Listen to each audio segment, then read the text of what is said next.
I am Ferdinand Marcos, and I am the President of the Republic of the Philippines. I stand today on behalf of 110 million Filipinos.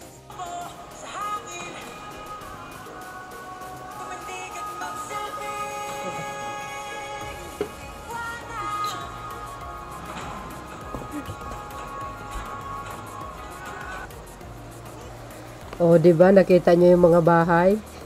Yung modular house, grabe ano. Talo pa yung squatter area, grabe talaga ito si Pangulong Marcos Jr. Kung makapag tawag dito, kung sa tulong lang talagang hindi niya talaga tinitipid. Ito, tingnan niyo yung mga nagko-comment, nakakatuwa. Dito, aba, mas maganda pa sana sunog yan. Yan, mga taga Davao na DDS, sarap buhay kayo Maganda ang tirahan pag magutom, may libreng bigas, ang pang-ulam 100 baka baka naman sabihin nyo kahit araw-araw lumindol masunugan kayo. Pagka ganyan ng Pangulo, kabait yun pa lang baka peles beef and flavor yung palang bigas matigas yun, isaing nyo muna para lumambot bago kainin. Kasi may nagreklamo mga didilis na matigas daw yung bigas yung yung isang dilis na nag-post, mga kababayan, siya, yung bigas matigas daw, loko-loko talaga yun, naka-plastic yun na alam niyo ba yung pinatigas baga, hindi talaga parang bato siya. Siyempre pag binuksan mo yun, lumuwag yung plastic, may tawag doon saka lumambot. Di ba ganun lang yun, mga loko-loko din sila Sabi niya si Sara Asaan, yung shelter na sinunga ng mga sinalanta, kalamidad tulog yata si Sara puro lakwat sa lang ang alam nun Oh no, sa mga nanira kay pa-BBMs, puro kayo ngawa, wala naman kayong napapala. True. Magreklamo ng Cebu, mga reklamador ng Cebu, hindi ko nilalahat.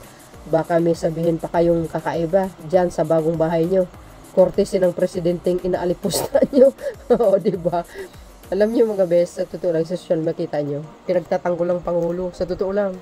Lalo na yung bagong post yung bagong presko ni Sara na puro presko ng alam niya araw-araw. Pinagtatanggol lang Pangulo na, diba sinabi ni Sara walang nagawa ang Pangulo. Sabi ng mga netizen siya kaya, ano kayo nagawa niya? The best president, BBM. Daig pa yung totoong bahay sa squatter area. Kaya nga, kahit ako nga, nagulat ako Naku, tutulungan muna PBBM. Kukutyain ka pa rin ng iba at sisiraan ka pa. Oo nga, ang may puso at isip lang ang makakaintindi yan. Pero yung mga maling paniniwala, magagalit yan kasi nagkabaryos yung mga utak nila. Mga DDS lang yun. Ayaw nyo pa yan, baka mas maganda pa yan sa dati yung bahay. Magpasalamat pa kayo sa nangyaring lindol. Oo nga, yung mga bahay nila talaga, mga kababayan, as in, talagang sabi nga nung kwento ng isa bitak si gitna talaga siyempre, hindi naman yung mga bahay nila magaganda, mga lang, yung mga ordinaryong bahay, talaga namang masisira yun ng lindol. Lalo na kung hindi naman konkreto, nako, talagang masisira yun. Kaya, yung iba talaga, nagpapasalamat sila kasi, magandang tinirahan nila ngayon. Lord always protect PBBM, forever God bless him. You see, dami kayong nanalangin kay Pangulo. Di ba galing talaga galing talaga mag-isip ng solusyon ng ating presidente. Pag kay baliw, yan, walang shelter. Good job PBBM. Sabi ni Tent, nung COVID, puro lang paninira yung nalalaman kasi. Oo. Ewan ko ba, sa mga DDS, hindi sila kumbaga, puro na lang paninira, kahit oras ng kalamidad, sakuna, bagyo, lindol, paninira pa rin ang trabaho nila. Di ba? Wow, galing naman para hindi na sila magtiis sa tent. Di ba? Hindi natin makakalimutan si PBBM, maniwala kayo. Natutulungan na kayo. Baka sabihin, pinahulugan sa inyo, ganyan pa naman ugali ng mga DDS. Ginagawa pa nila issue yung 24 kilong bigas. Alam nyo, uulitin ko, ang mandato talaga ng NFA, hindi po sila talaga nagbibenta. As in, mura na po yun, 20 pesos. 100 mo, may 5 kilong bigas ka, grabe naman kayo. Di ba? Hindi na pwedeng ibibinta, napaka ano naman. Sus Maria, sobra-sobra na nga itulong sa inyo ng Pangulo. Ang pamahalaan, sabi nyo, bakit binibinta? Hindi po. Talagang binibinta po yan ng mura. Dinala ang Kadiwa Store doon. Bakit? Naghihingalo na ba kayo? Hindi ganun. May pagkain na nga kayo araw-araw, may libre, may hot meal pa kayo. Sa Red Cross, mayroon din. Sa DSWD, mayroon din. Saan kayo makakita ang ganyang klaseng pag-aalaga sa inyo ng gobyerno? Aber? Kasi tinawagan ni Pangulo si dating Senator Gordon. Kung pwede sana yung tulong ng Red Cross. Ayun, kinabukasan, pumunta ng Cebu yung dating senador. Ramis mo. Kaya yun, may TV sila. May swimming pool. Saan kayo makikita ang ganyang klaseng pag-aaruga? Ano pang hinahanap nyo? Ba't naninira pa kayo? Diba? Dapat magpasalamat na lang kayo eh. Yung kabaitan ng Pangulo, talagang ang Diyos sinasamahan siya araw-araw. Wala pa rin kwenta sa mga didilis yan. Good job, Mr. President. Bahala sila. Manira sila manira. Wala naman silang naitutulong. Wala naman silang ambag. Kaya wag na yun napansinin mga yan. Birahin nyo na lang. Ibig sabihin, replyin nyo na lang na mahiya naman kayo. Pero ang taong bayan na ginamit yan, hindi kay Kang Marcos. Isa din tong tanga, diba? Bakit? Inaangkin ba ng Pangulo ang pera ng bayan? Itaga mo sa utak mo. At least, sabi niya nga sa kanyang mga interview, at alam nyo kung saan napunta yung pera ng bayan. Pero wala kang karapatan manumbat. Dahil ang tax ay batas. Pero tayo, siyempre natutuwa tayo kung saan napupunta yung pera ng bayan. Hindi tulad ni Piatos kung saan niya nilalagay. Ngayon, nasaan ang tulong niya? Mayroon ba? Tulong sa inyo? So, tain nyo. Tumigil-tigil nga kayo. Di ba? Saan kayo makita niyan? Mabuhay po kayo. PBBM. Kahit anong sabihin nyo, hindi pa rin ma-appreciate mga didilis yan. Wala kaming pake. Ang importante, ang Pangulo ay very hands-on tumulong at laging on time ang kanyang pagtulong sa kapwa. Hindi pabaya. Diba? Sabi ko nga, diba? What if kung nagkataon siya ang presidente ng Yolanda at saka mga nakaraan mga sakuna, diba? Malamang, baka talagang satisfied sila. Ito pa mga kababayan, ipakita ko sa inyo kung gaano kaganda yung ginawa ng Pangulo dyan sa Cebu, sa mga bahay nila. Talo pa yung mga squatter area sa ganda nung modular house. Napakaganda talaga. Ito yung mga highlights. Ipakita ko lang sa inyo yung ginawa ng pamahalaan at tulong-tulong mga private sector. At siyempre ang Red Cross. Ayan ganda niya talo pa yung squatter area, ang ganda. Baka hindi na nga sila babalik doon di ba? Yan ang Pangulo. Talagang masugid ang kanyang pagtulong sa ating mga kababayan. Ito pa. Alam niyo kung ano yan? Safe drinking water. You see? Ganda, di ba? Ay, nako, mapapasa na all ka lang talaga. Grabe. Kakaiba talaga si Pangulong Marcos Jr. Ito pa. Ano yan? Ano tawag yun dyan mga bes? Mobile shower. Ganda. Diba? Pwede. Ito po, may hagdan yan, paakyat. Pwede ka dito, pwede ka dito. Pwede kayo magsabay. Sa kabila yung isa, kabila yung isa, kabila yung isa. Ay, nako, mapang-sana all ka. Siyempre, everyday yan. Kumukuha ng tubig. Everyday po yan. Siyempre, kailangan nila ang shower. Diba? Ang galing talaga ng naisip ng pamahalaan na loka. Yes. Galing talaga, diba? Ito, tingnan nyo. Basahin po natin.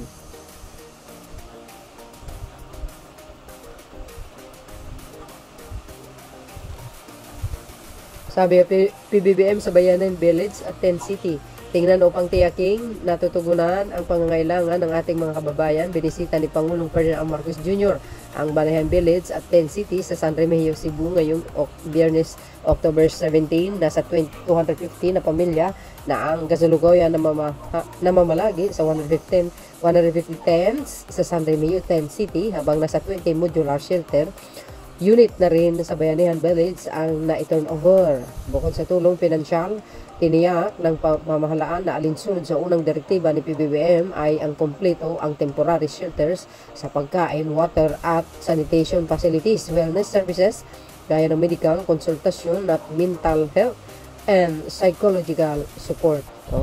Susi, sa kayo makakita niyan, PBBM lang ang sakalam, biro mo may shower truck pa. Ito pa. Wow, safety drinking water. Nako. Diba? Ganda talaga. Saan kayo makikita yan mga bes? Ito pa. Yan, mga gamot. Pinapakita ko lang sa inyo kung paano mag-alaga si Pangulong Marcos Jr. sa ating mga kababayan. Kaya yung mga tumutulig sa mahiya-hiya naman kayo. Ito naman, kung nakikita nyo mga pila na ito, yan po ay cash assistance, tagti 10K. What the heck? Sabi ni diba? Sabi sa inyo ayan grabe. Grabe yung tulong talaga. Na-amaze ako talaga mga kababayan, sa totoo lang. Ayan ganda yung iba kasi, yung hospital baga, nasira din medyo na tingnan mong ganda ng ginawa ayan safety. Naalala ko tuloy yung pandemya, kawawa yung dito sa amin, marami talaga nagpunta kami doon sa isang hospital, ang iba kawawa, ang iba nasa lupa na mga bes. Sabi ko nga, kung time talaga ni PBBM yung pandemya at saka Yolanda, nako, walang kalugi-lugi. Talagang alagang-alaga. Ito pa. Ayan pa, You see, mga bes. Galing, no?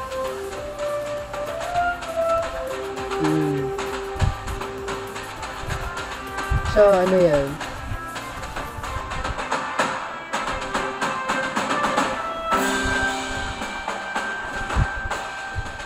Hospital.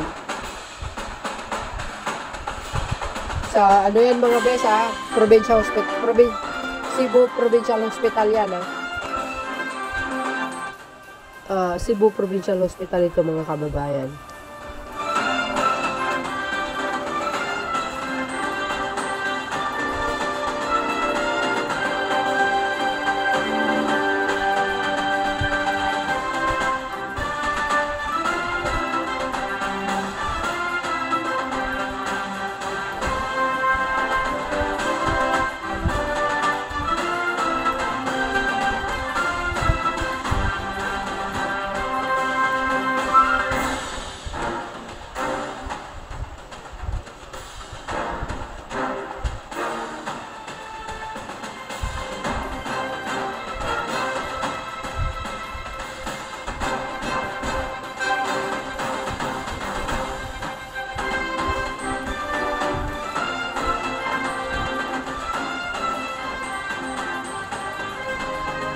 Sa Provincial Hospital ng Cebu.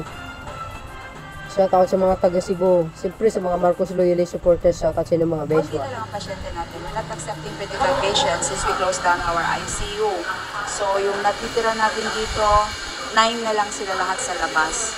Ang maraming patients natin is in the auditorium, yung ating OB wards. So the OB wards is there, the delivery room is there, the neonatal ICU is there. Kasi hindi naman pwede hindi namin asikasuhin whatever babies will arrive. No, hindi naman natin pwedeng piliin na lahat term. So we have to take care of the preterms also. But as soon as we take care of them, we refer them to either SOTO or CPH Danao. And the ER also, we have to vacate the ER kasi ano siya, restricted siya post-disaster, as well as the operating room. The operating room, we have one. It's there in the outpatient department. And so far, since disaster, we have already catered to 19 surgeries na. So, nakakapag-service pa naman din po tayo kahit ganito pa ang situation ng ospital natin. Wala naman po tayong major structural damage. Lahat po ng damages natin ay ano lang siya, non-structural, yung mga plasters lang according to the DPWH. Andito naman kaagad sila, day 2 post-disaster. They evaluated the structural engineers as well as DPWH, 4th Engineering Office and Region 7. Andito naman sila. As you can see naman, intact lahat ng mga glass fixtures natin. So I'm so relieved. Pagka-critical, refer. Pero kasi ang tao, ayaw nilang iwanan yung... That's our issue talaga, na ayaw magpa-refer. So pag ganun ang nangyayari, they will have to stay at the ER and then we'll just have to wait it out. We are beyond grateful, no? Sa lahat na mabilisan na pag-repair ng mga damages ng hospital. We are beyond grateful. And ang bilis talaga. After the 6.9, I think day 4, day 5, ayos na sila. But when the 5.8 came, so hindi naman malaking damage, pero nasira na naman. So back to square one na naman yung ating mga contractors. Pero okay lang naman sila, mabilis lang naman silang gumawa. So thank you so much. I think God willing, more stronger quakes, barring stronger quakes, we'll make it by the end of the month. We can bring patients in already and we'll be more comfortable. Preparedness is key. No, if not for all the trainings that we went through with DOH, with LGU Bugo, we will not be as quick to respond. But through it all and underneath, we are so grateful for everything that we have received, most especially the manpower who assisted us on the second hour lang ng disaster. Andito na kaagad sila. So, we are more than grateful. Beyond grateful, yun talaga ang hashtag namin dito. Oh, di ba mga bes? Oh, lahat yan binisita ng Pangulo. Pati mga pasyente sa hospital, ayan. Ganun po siya kasipag. Yung iba na nagsasabi walang ginawa daw ang Pangulo, walang direct na utos. Sabi ni Sara, pero nyo yun. Si PBBM pa ngayon ang walang ginawa, Si Sara maraming ginawa, grabe. Natatawa na lang talaga ako, no? Pag may katok ka talaga sa utak, ganun yun.